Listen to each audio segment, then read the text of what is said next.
भावनपुर नामक गांव में एक गरीब किसान रघुवीर रहता था।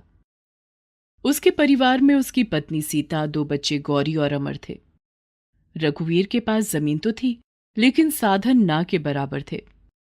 कुछ समय पहले उसके पास एक बैल था जो उसने अपनी गरीबी के कारण बेच दिया। परिवार की हालत बहुत ही दयनीय स्थिति में थी। मेरी बात मानते क्यों नहीं हो? जमींदार के यहां से कितनी बार बुलावा आ चुका है। क्या फर्क पड़ जाएगा अगर मैं बाहर जाकर झाड़ू पोछा और बर्तन मांज दूं? कम से कम महीने का राशन पानी का तो जुगाड़ हो ही जाएगा ना। ऐसी बातें मत किया कर गौरी की माँ। तेरी बातें मेरे दिल को तीर की तरह छल्ली कर देती हैं। मेरे लिए मर मिटने जैसा हो जाता है। मेरी जोरू किसी और के घर जाकर काम करे? ना ना ना, मेरे से ना देखा जाएगा। मैं तो गांव में अपना मुंह भी नहीं दिखा पाऊंगा। इतना क्यों सोच रहे हो? मैं क्या अपने लिए ये सब सोच रही हूँ? मैं भी तो परिवार के लिए ही सोच रही हूँ। मैं जानता हूं सीता, लेकिन फिर भी ना, काम करने तो नहीं जाएगी। रघुवीर दिन रात इसी चिंता में घुलता जा रहा था कि वो बच्चों को ढंग का खाना तक नहीं दे पा रहा था। बच्चों के तन पर जो कपड़े थे उनमें भी पता नहीं कितने टुकड़े और कपड़ों के जोड़कर काम चल रहा था। वो जब भी किसी से मदद मांगने जाता कि उसको हल दे दो या उसके खेतों में ट्रैक्टर चला दो, तो लोग उससे इस काम के लिए पैसे मांगते, जो कि उसके पास बिल्कुल भी नहीं थे। वो उनको दिलासा देता कि फसल अच्छी हो जाएगी तो पैसे दे दूंगा, लेकिन कोई भी उसकी मदद के लिए आगे नहीं आता। एक दिन अपने खेतों में फावड़े से जमीन को खोदते खोदते वो अधमरा सा हो गया। सूखी जमीन पर फावड़ा भी नहीं चल रहा था। उसकी आंखों से पानी निकल निकल कर जमीन गीला कर रहे थे। उसकी आंखों के आगे बार बार अपने परिवार का चेहरा आ रहा था। इस समय वो अपने आप को इतना लाचार और निसहाय महसूस कर रहा था, और गांव का जमींदार गिद्ध की तरह उसकी जमीन पर आंखें गड़ाए बैठा था कि कब वो उससे मदद मांगने आए और वो उसकी जमीन हथिया ले। और ये बात रघुवीर अच्छी तरह जानता था। जमींदार जब भी कभी रघुवीर से मिलता तो हमेशा एक ही बात बोलता। काहे रे रघुवीर, इधर उधर धक्के खात रहता है। कितनी बार तो कहा है जमीन मुझे दे दे, अच्छे दाम दूंगा। आप बड़े लोग हो, जानता हूं जमीन के अच्छे दाम दे दोगे, लेकिन फिर उसके बाद मैं क्या करूंगा? पैसा तो एक ना एक समय खत्म हो ही जाएगा। अगर मेरी मदद करनी है तो आप अपनी ट्यूबवेल का पानी क्यों नहीं दे देते? फोकट में पानी नहीं मिलता। 1000 रुपए दे दे, मैं 2 दिन पानी चलवा दूंगा। जाओ जमींदार साहब जाओ, 1000 रुपए में 2 ही दिन पानी चलेगा? यानी कि हर बारी जब भी मैं पानी अपने खेतों में चलवाऊंगा तो 1000 रुपए दूंगा। अगर इतना ही अमीर होता तो अपनी ट्यूबवेल ना लगवा लेता। फिर जमींदार और रघुवीर अपने अपने रास्ते चले जाते हैं। अगले दिन, पिछले हफ्ते थोड़ा सा ही गेहूं पड़ा था जो मैंने पिसवा लिया। बस आज ही का आटा बचा है। मुझे समझ नहीं आ रहा है कि मैं बच्चों को क्या खिलाऊंगी। तू अभी का तो खाना बना, शाम तक मैं देखता हूँ, कहीं दिहाड़ी पर काम कर लूंगा। 2 रोटी का जुगाड़ कैसे ना कैसे कर ही लूंगा। सीता खाना बनाने लगती है और दोनों बच्चे अपने स्कूल जाने की तैयारी करने लगते हैं। वो तो शुक्र था कि गांव में सरकारी स्कूल था, जहां एक टाइम का खाना भी बच्चों को दिया जाता था। खाना खाकर बच्चे स्कूल चले जाते हैं और रघुवीर अपना गमछा उठाकर जैसे ही घर से बाहर जाने लगता है तो देखता है सूट बूट में एक आदमी उसके घर के बाहर खड़ा है। वो उसे बहुत पहचानने की कोशिश करता है। हाँ जी भाई साहब, किससे मिलना है? मैंने पहचाना नहीं। ये बोलकर तो तूने मेरा दिल तोड़ दिया रघुवीर। मुझे लगा था कि दुनिया में कोई मुझे पहचाने या ना पहचाने, पर तू मुझे एक ही नजर में पहचान जाएगा। बस यही थी तेरी यारी दोस्ती। मैं तो तुझे कभी नहीं भूला। रघुवीर फिर ध्यान से उसका चेहरा देखता है और अपने गमछे को फेंक कर उसके गले लग जाता है और रोना शुरू कर देता है। हरी किशन, तुम हरी किशन हो ना? ओ मेरे दोस्त, मैं कैसे पहचानता जब तुम यहां से गए तो कितने छोटे से थे। अब देखो कैसे गभरू जवान दिख रहे हो। हे भगवान, मैं कोई सपना तो नहीं देख रहा। अरे ओ गौरी की माँ, देख तो जरा कौन आया है। मैंने तो इन्हें कभी नहीं देखा। कौन है ये? भाभी जी नमस्ते।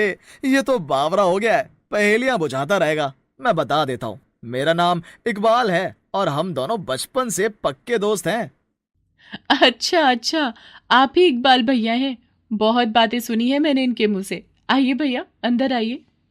हरिकिशन जब रघुवीर के घर के अंदर आता है तो घर की हालत देखकर उसे बड़ा सदमा सा लगता है। दो टूटी फूटी चारपाई, एक रस्सी पर कुछ कपड़े टंगे थे, नीचे जमीन पर एक दरी बिछी हुई थी। ये सब क्या है रघुवीर? तुमने अपनी और घर की क्या हालत बना रखी है?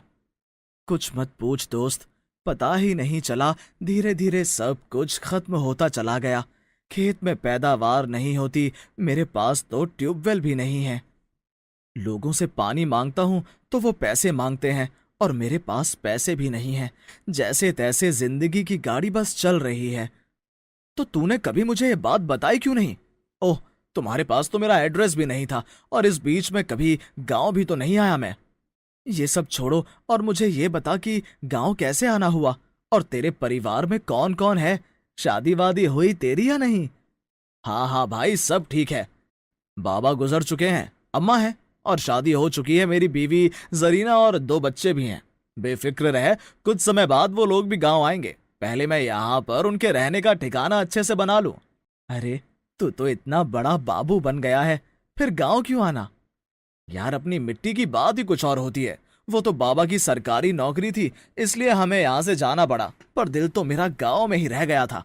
मैं और मेरी पत्नी, हम दोनों ही अपने खेतों में खेती करने का सोच रहे हैं। तब तक सीता खाने के लिए जो भी रूखा सूखा था घर में वो हरिकिशन के सामने रख देती है, जिसे हरिकिशन बड़े मजे से खाता है।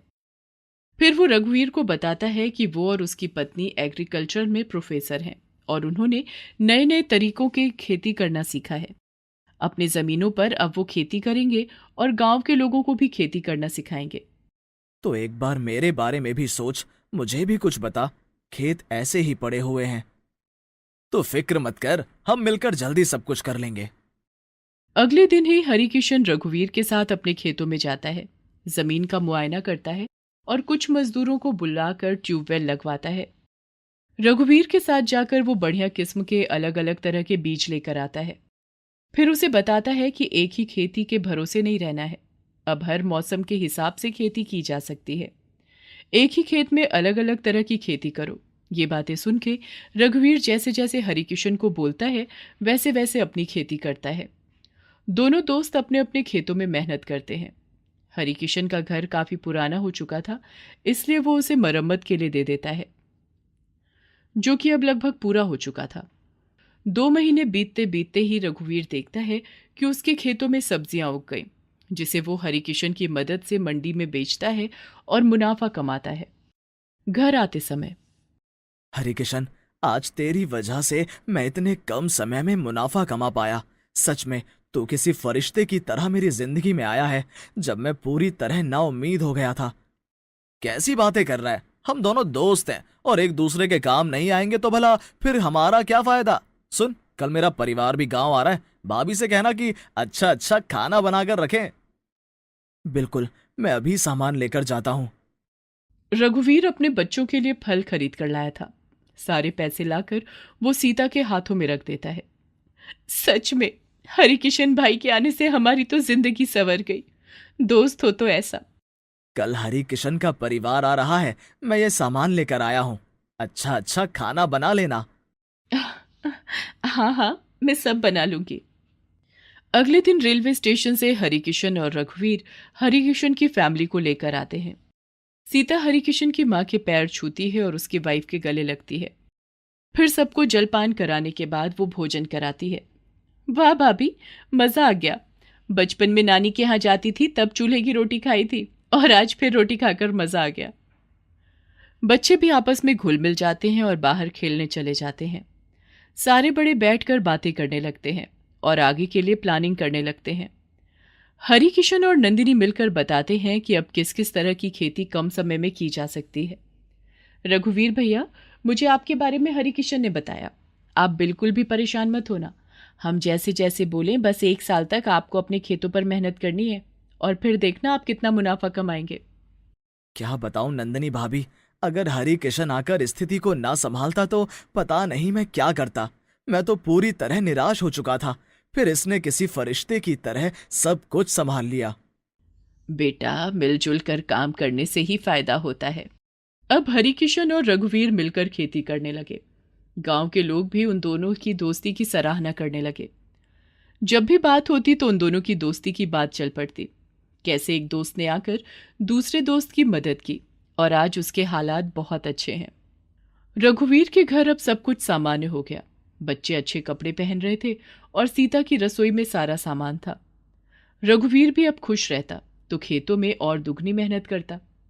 जब भी उसे किसी तरह की सहायता की जरूरत पड़ती, हरिकिशन उसके साथ कंधे से कंधा मिलाकर खड़ा रहता और देखते ही देखते रघुवीर की माली हालत बेहतर से बहुत बेहतर हो गई।